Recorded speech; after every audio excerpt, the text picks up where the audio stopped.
اولیاء کی دو قسم کی تبلیغ ہوتی ہے.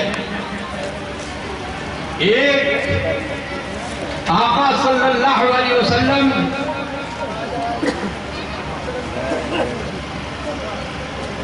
یہ اولیاء کے سردار، انسانوں میں ان سے بڑا کوئی اللہ کا ولی، کوئی اولیاء پیدا نہ ہوا. اور ایسے ولی جن کے بارے میں قرآن میں اللہ تبارک و تعالیٰ نے ارشاد فرمایا کہ اے میرے محبوب، اگر تمہارا پیدا کرنا منظور نہ ہوتا تو میں اس عالم کو نہ پیدا کرتا. 18,000 مخلوق کو رب تعالیٰ نے، چاہے وہ فرشتوں کی جماعت ہو، چاہے لوح و قلم ہو، چاہے عرش معلیٰ ہو، ملت اسلامیہ، چاہے وہ جنوں کی جماعت ہو، چاہے فرشتوں کی جماعت ہو، چاہے سورج ہو، چاہے ستاروں کی جماعت ہو، چاہے چاند کی جماعت ہو، ملت اسلامیہ، اللہ تبارک و تعالیٰ نے اس عالم کو جو خوبصورت کیا اور بنایا اس سرزمین کو، اور اسی سرزمین پہ اپنے پہلے خلیفہ اور نائب کے ذریعے جو ہے پہلی خانقاہ بنائی، جہاں سے انبیاء کو اللہ کی معرفت حاصل ہوتی تھی، یعنی اللہ کا نور حاصل ہوتا. لوگ اس خانہ کعبہ میں نبی و رسول بنتے تھے. پھر موسیٰ علیہ السلام نے بیت المقدس کو خانقاہ بنایا، وہاں بھی جو ہے اللہ کے معرفت، اللہ کے نور کی تعلیم ہوتی تھی. تو ملت اسلامیہ سب سے پہلے اللہ تبارک و تعالیٰ نے اس عالم سے پیدا ہونے سے پہلے اپنے محبوب کے نور کو بنایا. لاکھوں کروڑوں برس جو ہے اس نور کو جو ہے، اپنے نور کو اپنی صحبت میں جو ہے رکھا. اور وہ نور آقا صلی اللہ علیہ وسلم نے جبریل علیہ السلام سے کہا کہ اے جبرائیل، رب نے سب سے پہلے کس کو پیدا کیا؟ جبریل نے کہا مجھے پیدا کیا. آج تم نے اپنے سے پہلے کوئی چیز دیکھی؟ کہا حضور ایک چیز تھی جو 4,000 برس کے بعد ایک یہ نور نظر آتا تھا، وہ ہم سے بھی پہلے تھا. کہا کہ اے جبریل وہ میرا ہی نور تھا. اے میرے جبریل وہ میرا ہی نور تھا. جب آدم کو رب تعالیٰ نے خاک سے پیدا کیا تو کسی انسان، کسی جن کی نہیں، کسی فرشتے کی نہیں، کسی سورج و ستاروں کی نہیں، چاند کی نہیں، رب العالمین نے اپنی روح کو آدم کے اندر جو ہے پھونک دیا. لیکن روح تھی اس اندھیرے میں قیام نہیں کر رہی تھی. عالم کے نور والے جس نے 18,000 مخلوق بنائی وہ اس کی روح تھی. پھر اللہ تبارک و تعالیٰ نے آدم کی پیشانی میں جو ہے اپنے محبوب کے نور کو رکھ دیا. پھر وہ نور والے کی روح جب آدم کے جسم عنصری کے اندر جاتی ہے اور وہاں بھی اسی نور کو پاتی ہے تو روح جو ہے آدم کے جسم کے خاکی کے اندر رک جاتی ہے. اب اللہ تبارک و تعالیٰ نے آدم کو برین بھی دیا، عقل بھی دی، آدم کو آنکھ بھی دی، دماغ بھی دیا، اور یہاں تک مادہ عشق بھی آدم کے اندر رکھ دیا. تو آدم علیہ السلام نے جو عشق ریزی عقل میں جنت میں پیش کی، فرشتوں کی جماعت تھی، کوئی 7 لاکھ برس سے سجدے میں سبحان ربی اللہ کہہ رہا تھا، کوئی سبحان ربی العظیم رکوع میں کہہ رہا تھا، تو کوئی قیام میں اس کی یاد کر رہا تھا، کوئی لا حول ولا قوت الا باللہ کی جو ہے آئی درشی پڑھ رہا صلی اللہ نے پھر اپنا عرش بنایا اور یہ 7 آسمان بھون کے بنائے اور تمام فرشتگان الہی کو اکٹھا کیا اور کہا اٹھاؤ میرے استوا کو، میرے عرش کو اٹھاؤ. پھر ان فرشتوں نے بڑی کوشش کی لیکن عرش جو ہے ہلا نہ پائے. پھر رب تعالیٰ نے اپنی قدرت کاملہ سے جو ہے دونے فرشتے پیدا کر دیے، کہا اسے اٹھاؤ. وہ بھی فرشتے نہ اٹھا پائے. پھر اپنی قدرت کاملہ سے اس کے دونے فرشتے پیدا کر دیے، کہا کہ میرے عرش کو اٹھاؤ. اب وہ عرش کو اٹھا رہے تھے. وہ ساتویں آسمانوں کے اوپر ایک موتی کا آسمان تھا جس میں چاند ستارے لگے ہوئے تھے. اب ان کے قدم ٹک نہیں رہے تھے. اللہ تبارک و تعالیٰ اپنے توسل سے اپنی توجہ سے فرشتوں کے قدموں کو جو ہے اس آسمان کے اوپر جما دیا جو آج تک وہ 10 منزل کے عرش کو لیے ہوئے کھڑے. پھر اس نے اپنی کرسی بنائی, لوح و قلم بنایا, ملت اسلامیہ. اور تو میں گفتگو کر رہا تھا بسم اللہ الرحمن الرحیم.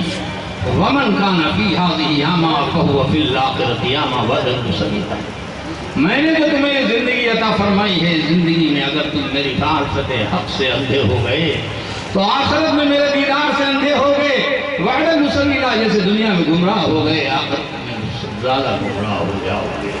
تو ملت اسلامیہ اس دھرتی پہ وہی نبی ہوا, وہی رسول ہوا جس کو رب تعالیٰ نے جو ہے اپنی معرفت عطا فرما دی, اپنا نور عطا فرما دیا. پھر آقا صلی اللہ علیہ وسلم کے بعد اصحاب صفہ کو جو ہے بذریعہ محمد رسول اللہ صلی اللہ علیہ وسلم کے اپنا نور عطا فرما دیا. پھر اسی طریقے سے یہ نور محمدی صلی اللہ علیہ وسلم تبع تابعین کے اندر جو ہے منتقل ہوتا رہا. پھر اس کے بعد اولیاء اللہ کے اندر منتقل ہوتا رہا. تو ملت اسلامیہ جب تک انسان اللہ کی معرفت کو نہیں حاصل کرتا ہے, چاہے وہ اپنے زمانے کا کتنا ہی بڑا مقتدی ہو, کتنا ہی بڑا محدث ہو, کتنا ہی بڑا تقوی والا ہو, کتنا ہی بڑا شریعت والا ہو, ملت اسلامیہ پر نیت اللہ کی کرے گا, کہیں بیوی کی نماز پڑھے گا, کہیں کیک کی پڑھے گا, کہیں کلیان کی پڑھے گا. لیکن جب اللہ کی طلب کے لیے وہ کسی اللہ کے ولی کی صحبت میں رہتا ہے, پھر ان کے توسل سے جو اللہ کا نور حاصل ہوتا ہے تو اس کے نور کی ساری خود رب نے کی. سورہ نور میں ارشاد فرماتا ہے بسم اللہ الرحمن الرحیم اللہ نور السماوات والارض. اللہ آسمان کا نور ہے, اللہ زمین کا نور ہے. نور نرا نور, اس کا نور نور پہ نور ہے, کوئی اس کے نور کی انتہا نہیں.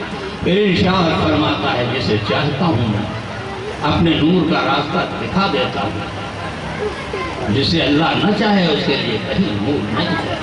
جب اس کو کسی کو نور اپنا عطا کرنا چاہتا ہے تو پھر وہ کسی اپنے ولی کامل اپنے دوست کو سے اسے ملا دیتا ہے, اس کے اندر اپنی طلب کا عشق پیدا کر دیتا ہے, اپنی محبت عطا فرما دیتا ہے.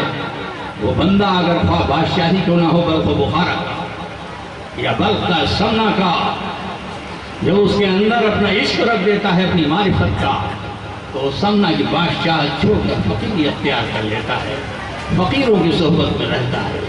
ملت اسلامیہ چاہے وہ بلخ و بخارا کا بادشاہ ہو, جب رب تعالیٰ اپنے نور کی طرف اس کے اندر عطا فرما دیتا ہے وہ بلخ و بخارا کی بادشاہت کو چھوڑ دیتا ہے اور فقیر کی گزری اختیار کر لیتا ہے, اور وہ فقیر ہو جاتا ہے.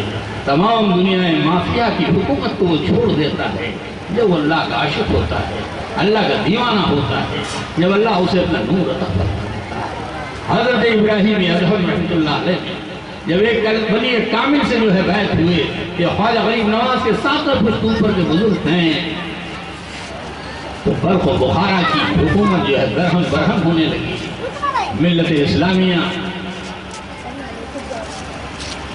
ان کے وزیر, ان کے گھر کے لوگ گئے کہ حضور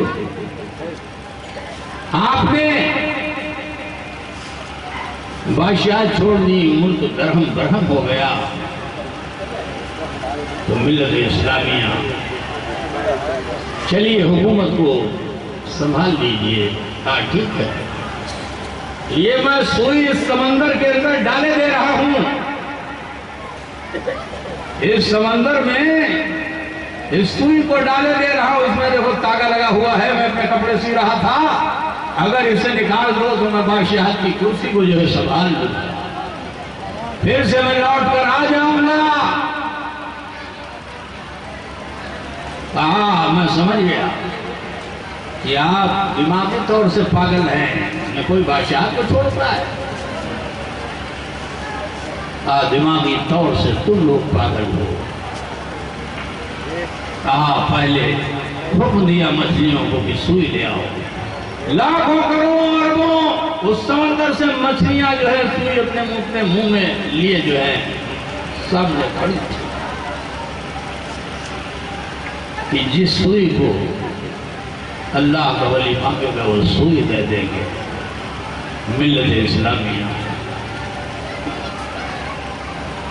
تو سب مچھلیوں سے کہا تم چلی جاؤ، اور تم میں سے جو مچھلی ہے جو میں نے سوئی پھینکی ہے اسے لے آئے۔ وہ مچھلی فوراً اس نے غوطہ مارا۔ ابراہیم ادھم جس سے اپنے کپڑے سی رہے تھے، پیون لگا رہے تھے، اس سوئی کو لے آئے اور اس میں داغا پڑا تھا۔ تو ابراہیم ادھم رحمت اللہ علیہ نے اپنے وزیر سے کہا، اپنے بچوں سے کہا، قسم ہے اس رب عزت جلال کی،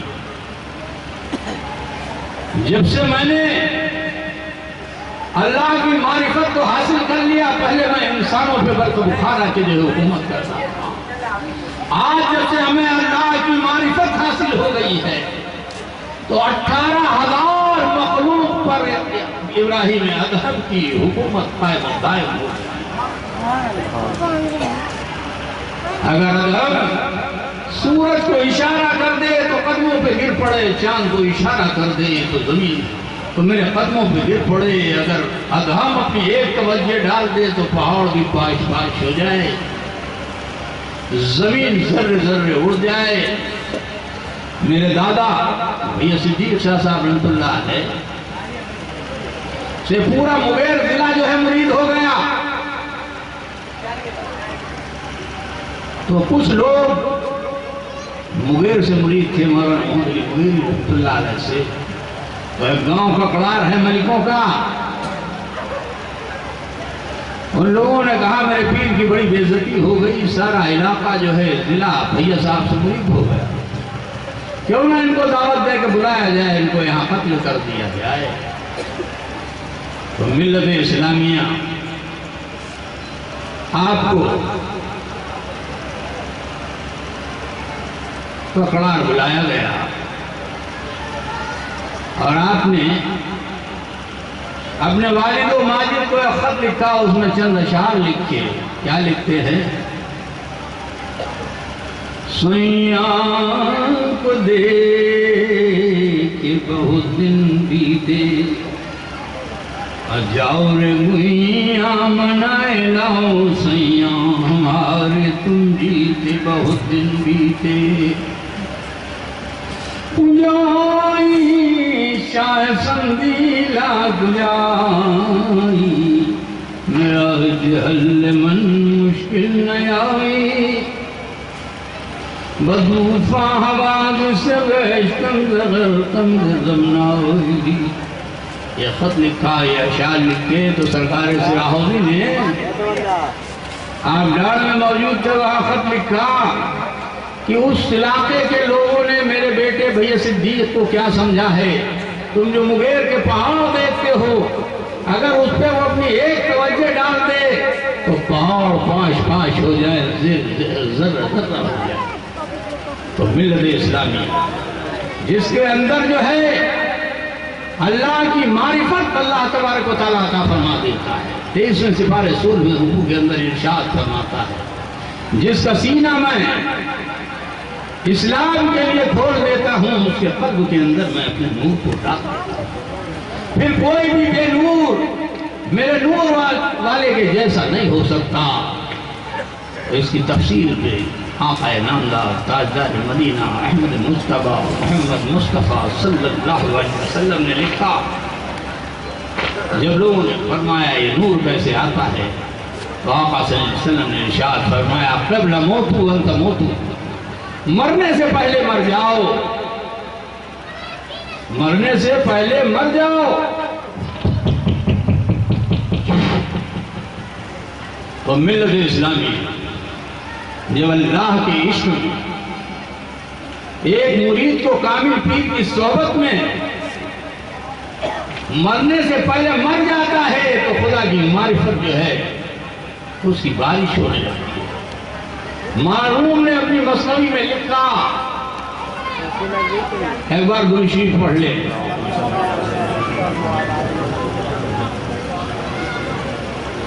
لکھا معروف نے اپنی مصنوعی میں چشم بندو گوش بندو لب بند، چشم بندو گوش بندو لب بند، اگر نبی نور حق بربند بخن. اللہ کی یاد میں، اس کی فکر میں، اس کے تصور میں فرماتے ہیں مولانا جب بیٹھو تو اتنا جو ہے غرق ہو جائے. سر ٹوپی لگا، سر میں ٹوپی لگا رہا، میں ٹوپی میں دے فوٹو دی ہے بیٹھ. ایک بار دوسری پھر پڑھ.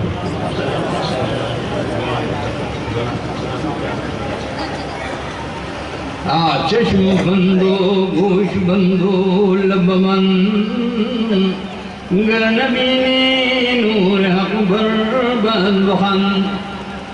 جب اللہ کی یاد میں بیٹھو تو اپنی آنکھوں کو بند کر لو، منہ کو اپنے یعنی لب کو بھی بند کر لو، اور پھر اپنے کانوں کو بھی بند کر لو. یعنی ایسا استغراق کا عالم ہو کہ تمہاری کانوں میں دنیا مافیہ کی کوئی آواز نہ جائے. جیسے سو جاتے ہو، بے خبر ہو جاتے ہو، کوئی آواز نہیں جاتی. جب یہ فنا حاصل ہو جائے تو اللہ کا نور حق کو معروم فرماتے ہیں اگر نہ دیکھو تو مجھ سے کہو. پھر لکھتے ہیں معروم، یہ نور والے جو ہیں ان کی صحبت کیا ہے؟ فرماتے ہیں کہ ساوت صحبت باولیاء، ایک ساوت صحبت باولیاء، اور بہتر صدہا سال عبادت بیا. ایک گھنٹے کی ایک اللہ کے کامل ولی کی صحبت کیا ہے؟ سینکڑوں برس بیریا عبادت سے بہتر ہے. پھر حضرت امام ربانی قیوم زمانی مجدد الفسانی نقشبندی سرہندی رضی اللہ تعالیٰ عنہ اپنے مکتوبات میں لکھتے ہیں، عند مستوں کے پاس جا، میں کو پی میں نہ دے تو بھو کافی، اب بھو نہ ملے تو ان کا دیکھنا کافی. اگر ان سے کچھ بھی نہ ملے تو ان اولیاء کو ایک بار دیکھ لینا ہی جو ہے اس میں تھوڑا فائدہ نہیں ہوتا.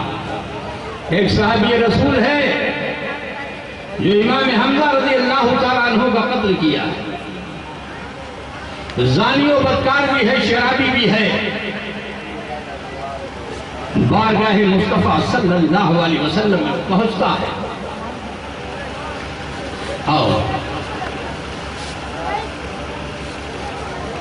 کہتا ہے حضور یہ کونا درود شریف پڑھ لو.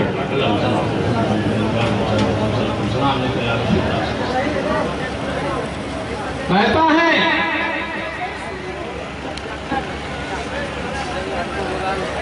کہ حضور یہ بندہ قاتل بھی ہے، یہ بندہ شرابی بھی ہے، یہ بندہ زانی بھی ہے، اس کی بھی کوئی گنجائش ہے؟ آقا صلی اللہ علیہ وسلم فرماتے ہیں ہاں.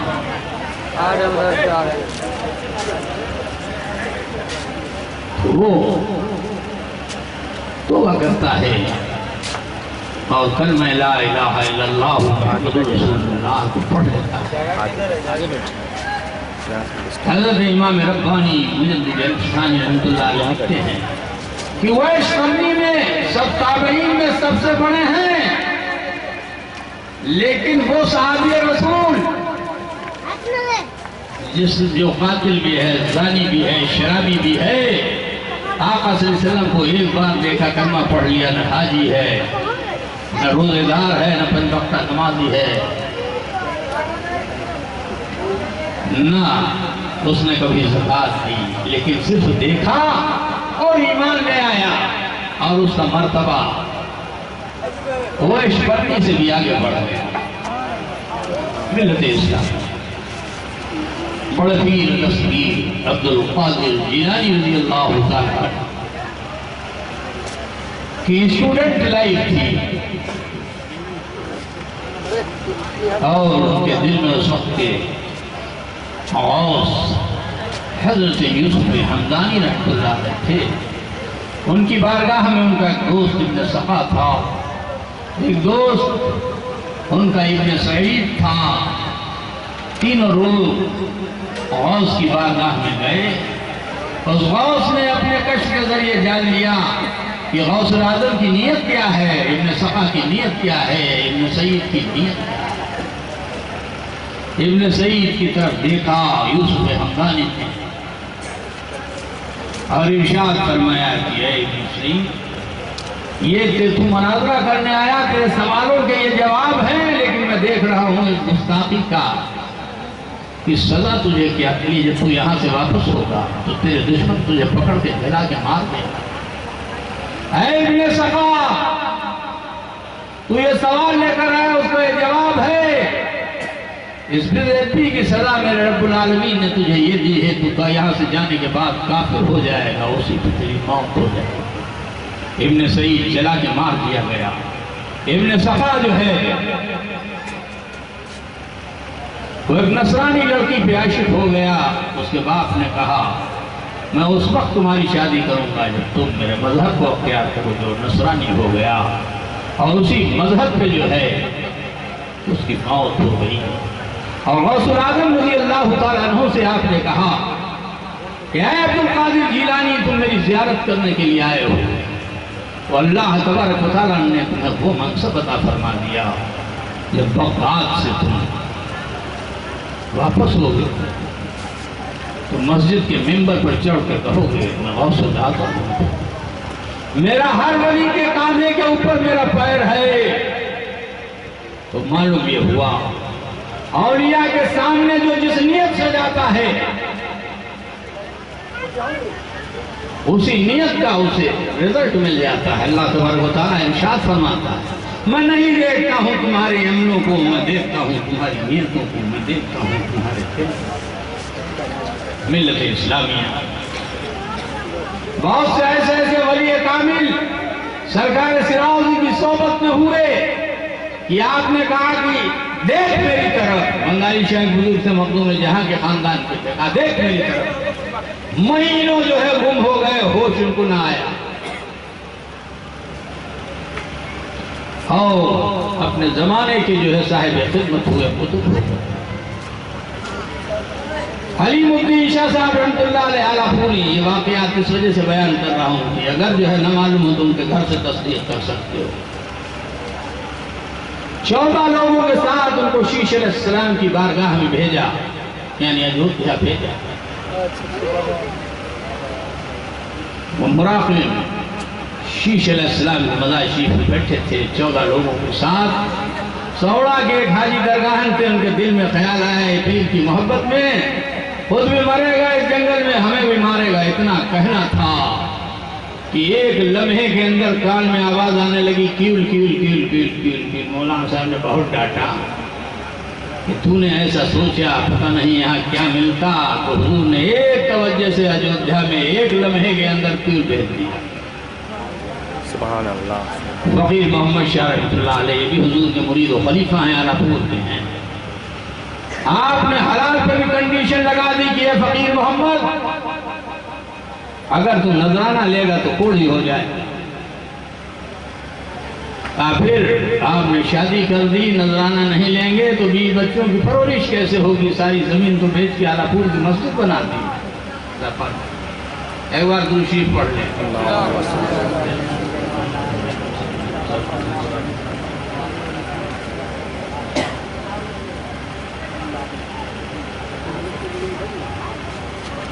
تو ملت اسلامیہ سرکار نے ارشاد فرمایا کہ اے فقیر محمد اس روئے زمین پہ یعنی پوری دنیا کی جہاں جہاں زمین ہے فجر کے بعد جتنی دور تو حل چلا دے گا وہ زمین تیری ہو جائے گی۔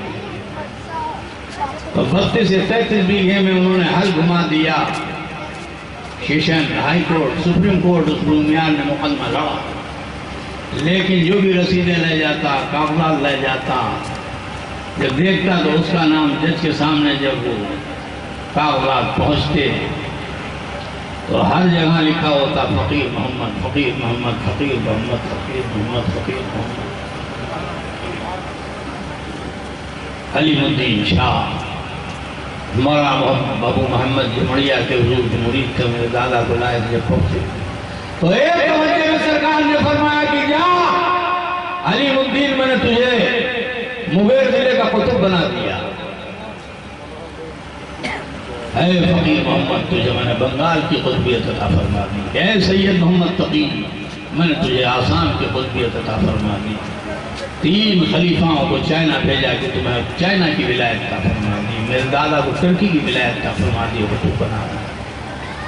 آج چائنا کے اندر 99% نقشبندیت ہے اور 301 خانقاہیں جو ہے ملک چائنا کے اندر ہے اور 11 کروڑ مسلمانوں کی وہاں آبادی ہے۔ تو ملت اسلامیہ آپ کے 450 خلیفہ ہوئے، جب تک کہ آپ اس کو خلافت نہیں دیتے، جب تک کہ اسے فنا باللہ بقا باللہ نہ بنا دیں۔ حاجی مہردار شاہ صاحب کے شرکت کے حضور کے خلیفہ اتنے بڑے مجمع میں اگر تقریر کرتے ایک بھی ہوش میں نہ رہتا، سارے کے سارے بے ہوش ہو جاتے۔ نماز میں ہزاروں آدمی پیچھے نماز پڑھتے، آپ اللہ اکبر کہتے، سارے مقتدی بے ہوش ہو جاتے۔ گاؤں کا ایک رہنے والا حاجی منیر، جس نے بڑی حضور کی تعریف سنی، تو وہ کہتا ہے کہ بارگاہ سرائے حوض میں پہنچا، مغرب کی جماعت کھڑی تھی، میں بھی نیت کر کے حضور کے پیچھے کھڑا ہو گیا تو میں کیا دیکھتا ہوں، میری آنکھ بند ہو جاتی ہے۔ تو اسی نماز میں مقتدیوں کے ساتھ پہلے آسمان پہنچ جاتا ہوں، دوسرے آسمان پہ پہنچ جاتا ہوں، تیسرے آسمان پہ پہنچ جاتا ہوں، چوتھے آسمان پہ پہنچ جاتا ہوں، 5ویں آسمان پہ پہنچ جاتا ہوں۔ پھر وہ جماعت لامکان کی طرف چلی جا رہی ہے، میری نظروں سے اوجھل ہو جاتی ہے، پھر حضور سلام پھر میں جو اس حوض پہنچ جاتا ہوں، ساری جماعت مجھے ڈانٹتی ہے کہ تو جب مرید نہ تھا تو جماعت میں تو نے کیوں شرکت کی؟ یہی واقعہ میرے پیر مرشد جو غوث اعظم کی حال میں شبیہ غوث اعظم سیدنا شاہ محمد تقی رحمۃ اللہ ہے، جن کی خانقاہ مبارک سریہ شریف اعظم گڑھ ضلع میں ہے، کچوچا بستاری کے قریب۔ آپ کی 7 سال کی عمر تھی، گلال گھاٹ کی مسجد میں حضور کے پیچھے نماز پڑھتے ہوئے بچے ہیں، حضور اللہ اکبر کہتے ہیں، فرماتے ہیں عرش پہ تو نہیں گیا لیکن عرش کے پیچھے نیچے جو ہے عرش کے سائے میں نے نماز پڑھی۔ پھر اس کے بعد اپنا خط لکھتے ہیں کہ حضور جب میں نماز کے لیے کھڑا ہوتا ہوں تو ایک نور کا سمندر دیکھتا ہوں، اس میں فنا ہوتا ہوں، پھر 70 نور کے سمندر دیکھتا ہوں، اس میں فنا ہوتا ہوں، پھر میں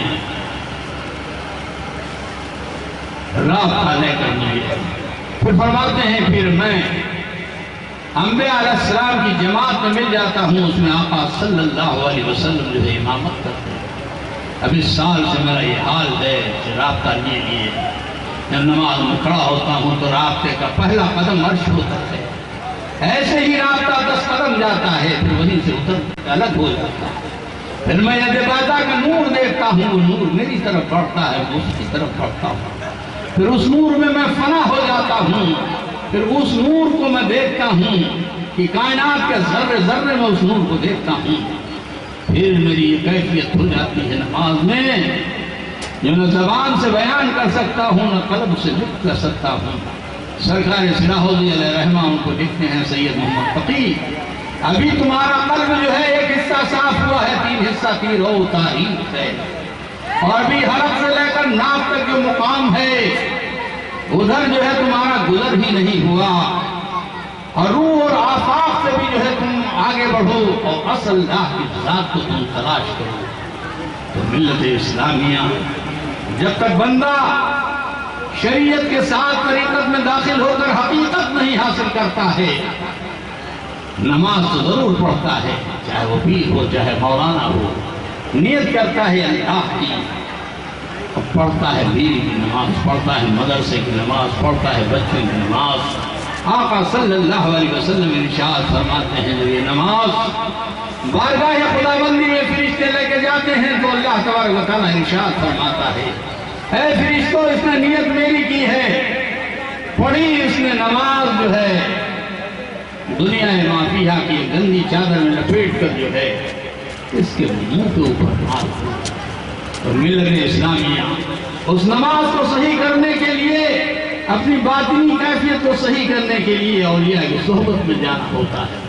سورہ نور میں اللہ تبارک و تعالیٰ ارشاد فرماتا ہے بسم اللہ الرحمن الرحیم رجال لا تلہیہم تجارت عن بیع ذکر اللہ وإقام الصلاة وإیتاء الزکاة۔ میری راہ کے وہ مرد ہیں، کیا فرما رہا؟ میری راہ کے وہ مرد ہیں جنہیں دنیا کی خرید و فروخت اور بے میری یاد سے غافل نہیں کرتی، نماز برپا کرنے زکوٰۃ دینے سے وہ نہیں رکتے۔ تو معلوم یہ ہوا اللہ کا ولی وہ ہے، اللہ کی راہ کا مرد وہ ہے جو بازاروں میں بھی ہے لیکن اللہ کے ساتھ ہے، دکان میں بھی بیٹھا ہے تو اللہ کے ساتھ ہے، یہ جوت رہا ہے تو اللہ کے ساتھ ہے، کسی سے باتیں کر رہا ہے تو اس کا تار جو ہے اللہ سے جڑا ہوا ہے۔ حضرت امام ربانی مجدد الفسانی رحمۃ اللہ علیہ کے صاحبزادے، ان کے دل میں خیال آیا کہ اس زمانے کا غوث کون ہے؟ آپ مراقبے میں لوح محفوظ میں دیکھتے ہیں فلاں شہر کا فلاں شخص ہے، تو آپ نے سوچا ایسے کامل انسان کی زیارت کریں۔ جب چلا تو لوگوں نے کہا رے حضور تو بڑا دنیا دار ہے، بڑا ہی عیبدار ہے، کروڑوں اربوں خربوں کا کاروبار کرتا ہے، اور بزرگ تو آپ ہیں، وہاں کہاں جا رہے ہیں؟ کہا نہیں ہم کو لے چلے۔ آپ اپنے مکتوب میں لکھتے ہیں، مکتوب معصومیہ میں، تو دیکھا وہ اربوں خربوں کا کاروبار کر رہا تھا، تو میرے دل میں خیال پیدا ہوا کہ یہ قطب عالم سے اللہ نے کیسے بنایا؟ تو آپ فرماتے ہیں جب میں نے جو ہے اس کے قلب کے اوپر جو ہے توجہ دی تو میں کیا دیکھ رہا ہوں، جتنا یہ دنیا میں لگا ہوا ہے اس سے اربوں خربوں گنا جو ہے اپنے رب کی یاد میں جو ہے یہ غرق ہے۔ سبحان اللہ۔ تو ملت اسلامیہ حضور ہمارے فرماتے ہیں، اپنے کلام میں لکھتے ہیں کار دنیا تر پیروں سے کر خیالوں میں مجھے آٹھوں پہر۔ ملت اسلامیہ قرآن میں اللہ تبارک و تعالیٰ ارشاد فرماتا ہے یہی ہمارے ہاں کی تعلیم ہے، کوئی بھی قرآن سے الگ نہیں، نہ بیعت کرنے کا طریقہ نہ وصیات کا طریقہ۔ اللہ تبارک و تعالیٰ ارشاد فرماتا ہے بسم اللہ الرحمن الرحیم وَإِذَا قُرِئَ الْقُرْآنُ فَاسْتَمِعُوا لَهُ وَأَنصِتُوا لَعَلَّكُمْ تُرْحَمُونَ وَاذْكُرْ رَبَّكَ فِي نَفْسِكَ تَضَرُّعًا وَخِيفَةً وَدُونَ الْجَهْرِ۔ جب قرآن پڑھا جائے تو اسے کان لگا کر سنو تاکہ تم پہ رحم ہو۔ وَاذْكُرْ رَبَّكَ فِي نَفْسِكَ تَضَرُّعًا وَخِيفَةً وَدُونَ الْجَهْرِ، اور اپنے رب کو اپنے دل میں یاد کرو۔ اب سکھا رہا ہے کیسے یاد کرو، تاری کے ساتھ یعنی رونے کے ساتھ یاد کرو، ڈر کے ساتھ یاد کرو، اور بے آواز نکلے یاد کرو۔ اور ملت اسلامیہ عباد الشیف پھر پڑھ لے۔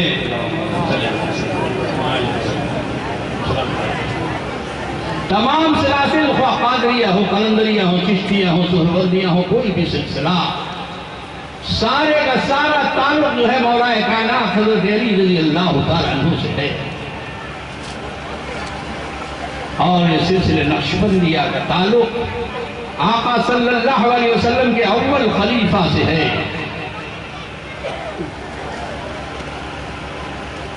اور جن کے خلیفہ سلمان فارسی رضی اللہ تعالیٰ اور ابو بکر صدیق رضی اللہ تعالیٰ عنہ کی وہ ذات ہے کہ تمام انبیاء میں کسی کو ابو بکر کے جیسا جو ہے مرید نہ ملا۔ اس نسبت کا نام پہلے کیا تھا؟ نسبت حبی تھا۔ آقا صلی اللہ علیہ وسلم نے فرمایا میری بنیاد محبت ہے اور میری طاقت میرا صبر ہے۔ تو اس سلسلے کی بنیاد محبت پر ہے۔ جس طالب کے اندر محبت ہوگی اور تمام سلاسل کا مسئلہ جو ہے اللہ کی معرفت کا محبت ہی پر قائم ہے، اس کی بنیاد ہی جو ہے محبت ہے۔ اگر محبت نہیں تو اسے علم معرفت حاصل نہیں ہو سکتا۔ اور یہ نقشبندیہ سلسلے کا نام کیسے پڑا؟ نقشبند خواجہ بہاؤالدین نقشبند رحمۃ اللہ علیہ غوث اعظم رضی اللہ تعالیٰ عنہ کی ساتویں پشت میں ہوئے، اپنے دسیوں ہزار مریدوں کے ساتھ بارگاہ غوث اعظم میں پہنچتے ہیں۔ جب واپس ہونے لگتے ہیں ادھورا شعر یاد ہے، معنی صحیح یاد ہیں، توجہ چاہوں گا یہ سلسلے کا نام نقشبندی کیسے ہوا۔ تو آپ ارشاد فرماتے ہیں اے دستگیر عالم، اے دستگیر عالم، دست چنا بگیر کی گوین تو دستگیر، اے عالم کے دستگیری کرنے والے میری بھی آپ دستگیری کر دیجئے، میں بھی دستگیر عالم ہو جاؤں۔ مغارب سے آواز آتی ہے اے نقش بند عالم، اے نقش بند عالم، نقش چنا بگیر گوین تو نقش بند، نقش چنا بگیر، اے عالم کی نقشہ کھینچنے والی، آپ میرا بھی ایسا نقشہ کھینچتے ہیں کہ میں بھی نقش بند ہو جاؤں۔ سبحان اللہ، سبحان اللہ۔ اب آپ وہاں سے جب چلتے ہیں تو ایسا فیض آپ سے جاری ہوتا ہے، جس باغ سے نکلتے ہیں اس کی پتی پتی جو ہے اللہ کے نام میں تبدیل ہو جاتی ہے۔ ہر باغ کا پیڑ اللہ کی نام سے اللہ بن جاتا ہے، یعنی پوری لکڑی بھی اللہ کے نام میں لکھ جاتی ہے۔ پھر آپ جلسے کے لیے کمار کے یہاں جاتے ہیں، برتن لینے، کمار برتن بنا رہا، ہر برتن پہ اللہ اللہ لکھ جاتا ہے۔ میں نے لیپ ٹاپ کے اوپر دیکھا بہاؤالدین نقشبند رحمۃ اللہ علیہ کی مزار بخارا میں گسو کے پیڑ پڑے ہوئے ہیں، تو اس نے دیکھا بے شک ہر پیڑ میں جو ہے اللہ بنا ہوا ہے، اس کی لکڑی بھی اللہ بنی ہوئی ہے، پتی بھی اس میں اللہ اللہ لکھا ہوا ہے۔ تو جس کی نظر پیڑ پودوں میں پڑ جائے، برتنوں میں پڑ جائے، اس میں اسم اعظم لکھ جائے اور اس کی صحبت میں جو شخص رہ جائے تو مجسمہ اللہ کے نور میں اسے فنا و بقا حاصل۔ سبحان اللہ۔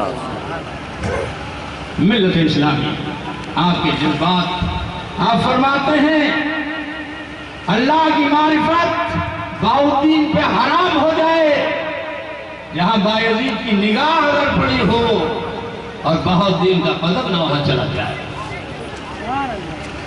آؤ تمام سلسلے میں مجاہدے ہیں، لیکن اللہ تبارک و تعالیٰ نے آپ کو اپنے محبوب کی نسبت عطا فرمائی کہ آپ کی ایک صحبت میں آدمی فنا فی اللہ بقا فی اللہ ہو جاتا تھا۔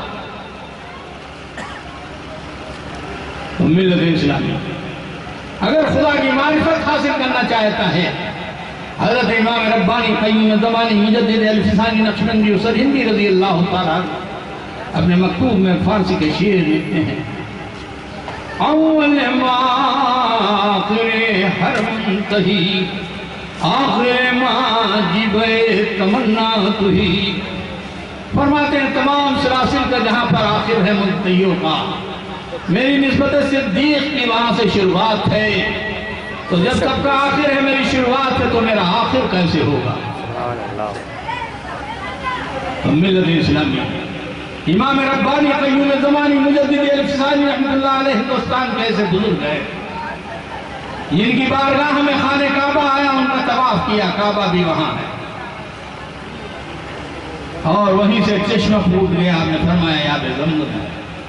پھر آپ کے روضے میں جانے کے لیے جو راستہ ہوا کہ جنت کی گلی ہے، پھر جہاں پہ آپ کا روضہ بنا ہوا فرمایا سب جنت ہے۔ تو جنت بھی وہاں، جنت کی گلی وہاں، آب زمزم بھی وہاں، کعبہ بھی وہاں. شانوں میں اکثر میرے صاحب شان میں پڑھتے ہیں کعبہ بھی وہاں اور زیر زمین زمزم بھی وہاں. تو ملت اسلامی تو یہ وہ سلسلہ ہے.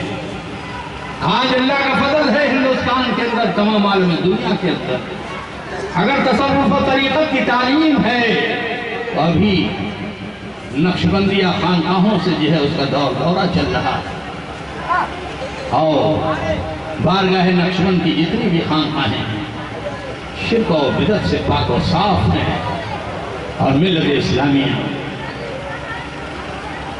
امام ربانی مجدد الفسانی رضی اللہ تعالیٰ عنہ کی وہ ذات پاک ہے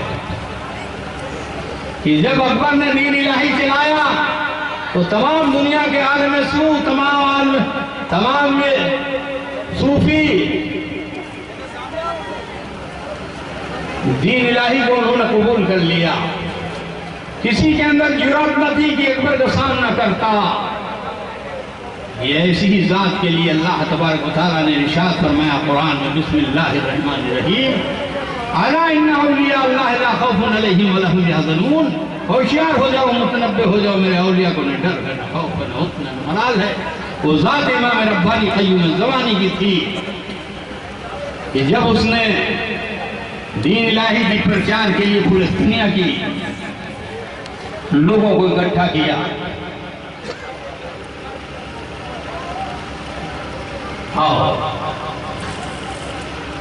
اس نے بہترین ایسے شامیانے لگوائے، قالین لگائی، دری اور چادریں بچھوائیں، بہترین کھانے لگائے.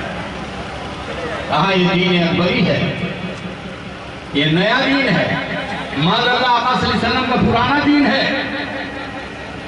ادھر سڑے گلے کھانے لگائے، پھٹے پرانے شامیانے لگائے، پھٹے پرانے جو ہے قالین لگائے. کوئی بھی ادھر نہ بیٹھا. وہ ذات امام ربانی مجدد الفسانی رضی اللہ تعالیٰ عنہ کی تھی جس کا نسبت جہاں کیسے نئے نئے شامیانے لگ رہے ہیں مجدد صاحب کو، اس میں ان کے سلسلے کے رسم ہیں، لیکن وہ جس سے نسبت پھٹے پرانے شامیانے کی تھی، دری کی تھی، قالین کی تھی، امام صاحب اس پہ جا کے بیٹھ جاتے. ملت اسلامی ایک خاک، وہ خاک کہ حضور صلی اللہ علیہ وسلم کے ماننے کے لیے کفاروں نے جو ہے گھیر لیا تھا. اپنی امانتوں کو جو ہے حضرت علی رضی اللہ تعالیٰ عنہ کے سپرد کیا. آپ نے بستر پہ ڈال دیا کہ علی صبح سب کی امانتیں بانٹ دینا، اور خاک لی اسے پڑھا کفاروں پہ ڈال دیا. ملت اسلامیہ کافر اندھے ہو گئے اور آپ اپنے یار کے پاس پہنچ گئے. ابو بکر صدیق رضی اللہ تعالیٰ عنہ انہیں کاندھوں پہ لے کر چلے، غار ثور پہنچے. پہلے خود اندر گئے، غار ثور کو صاف کیا، اپنے کپڑے پھاڑ کر سارے سوراخ بند کر دیے. ایک سوراخ کے لیے کپڑا نہ رہا تو اپنا انگوٹھا لگا لیا، اپنے محبوب کو اپنے گود میں ڈال دیا. اس میں ایک سانپ تھا، وہ بھی دیدار کے لیے پاگل و دیوانہ تھا. سارے سوراخ جو ہیں اس کے بند ہو چکے تھے. ایک سوراخ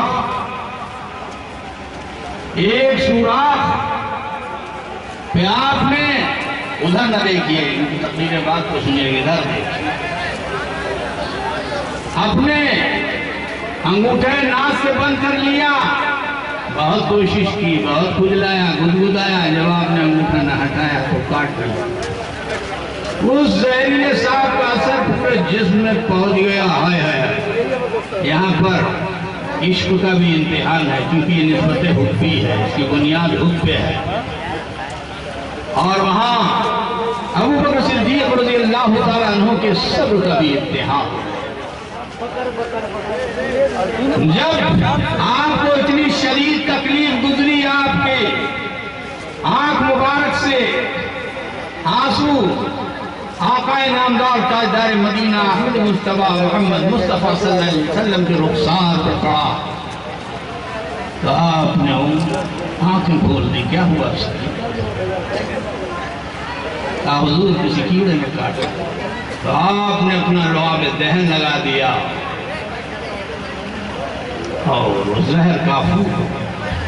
نسل سپارے کے آخر میں رب العالمین ارشاد فرماتا ہے، یار کہہ کر ابو بکر صدیق رضی اللہ تعالیٰ عنہ کہ میرا محبوب اپنے یار سے کہہ رہا ہے تم میری فکر نہ کرو، اے میرے